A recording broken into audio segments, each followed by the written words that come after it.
हर बार की तरह इस बार भी राजा भोज फिर से सिंहासन पर बैठने के लिए आगे बढ़ते हैं, लेकिन तभी सिंहासन की 19वीं पुतली रूपरेखा उन्हें रोकती है और राजा विक्रमादित्य के गुणों की चर्चा करते हुए एक कहानी सुनाती है।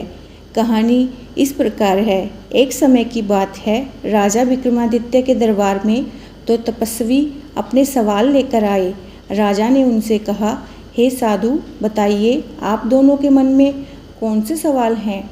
इस पर एक तपस्वी ने कहा, हे राजन, मेरा मानना है कि मनुष्य के मन का नियंत्रण उसके सभी कामों पर रहता है, वह कभी भी उसके खिलाफ नहीं जा सकता है।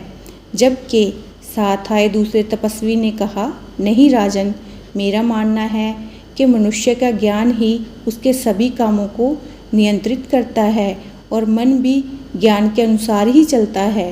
राजा विक्रमादित्य ने दोनों तपस्वियों की बातें सुनी और उन्हें कुछ दिन बाद दरबार में आने को कहा।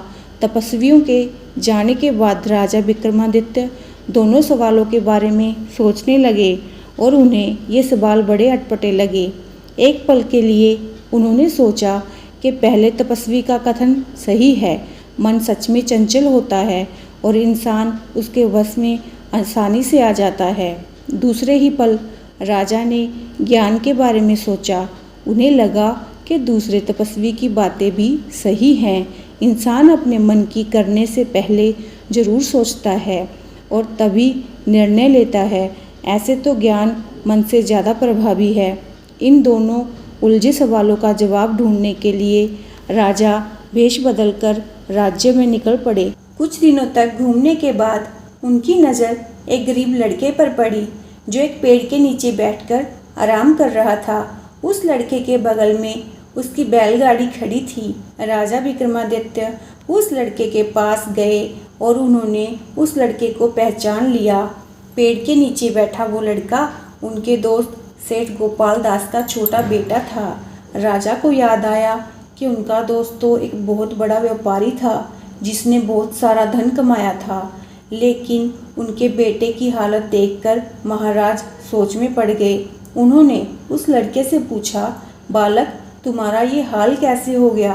तुम्हारे पिता ने तो मरने से पहले सारा धन तुम दोनों भाइयों में बांट दिया था।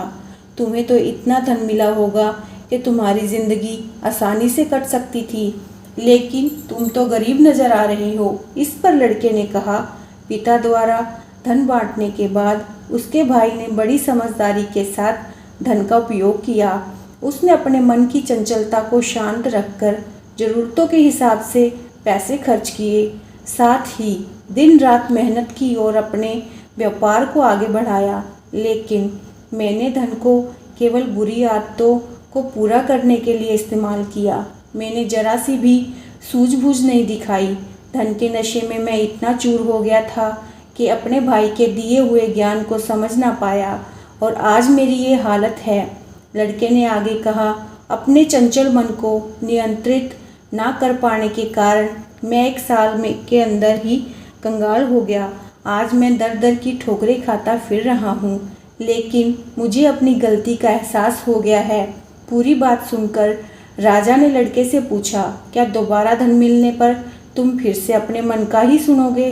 लड़के ने कहा, नहीं, अब ऐसा कभी नहीं करूँगा। इन ठोकरों को खाने के बाद ये ज्ञान मुझे मिल गया है कि इंसान ज्ञान के बल पर अपने मन को भी वश में कर सकता है। लड़के की बातों को सुनने के बाद राजा ने उसे अपना परिचय दिया, साथ ही कई स्वर्ण मुद्राएं देकर सद्बुद्धि के साथ व्यापार शुरू करने की सलाह दी।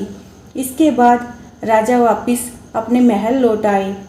उस लड़के से मिलने के बाद राजा विक्रमादित्य को दोनों तपस्वियों द्वारा पूछे गए सवालों के जवाब मिल गए थे, इसलिए उन्होंने अगले दिन दोनों को दरबार में बुलवाया।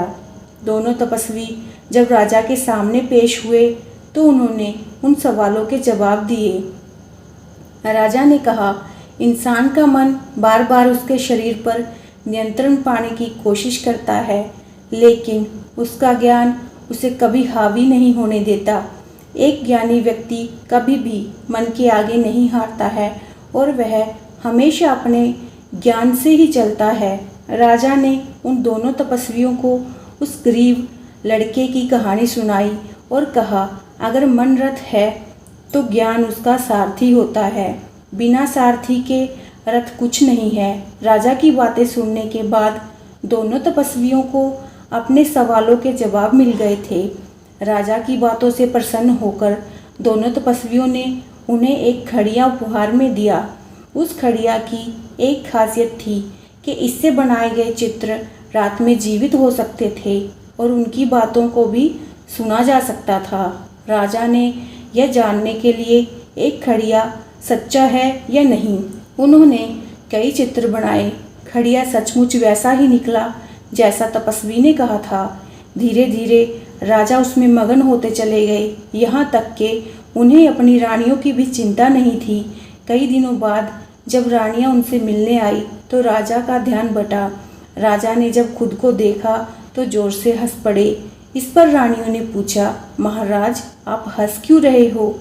तब राजा ने कहा, दूसरों को शिक्षा देने वाला मैं खुद भी मन के आगे विवश हो गया था, लेकिन अब मुझे अपने कर्तव्य का पूरा ज्ञान है।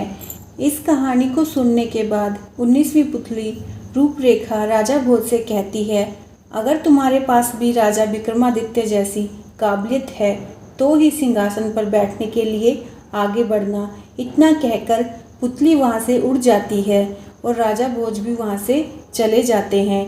इस कहानी से हमें ये सीख मिलती है कि इंसान को अपने मन को नियंत्रण में रखना चाहिए और सद्बुद्धि से काम लेना चाहिए। ऐसा नहीं करने वाला इंसान बर्बादी की तरफ ही बढ़ता है।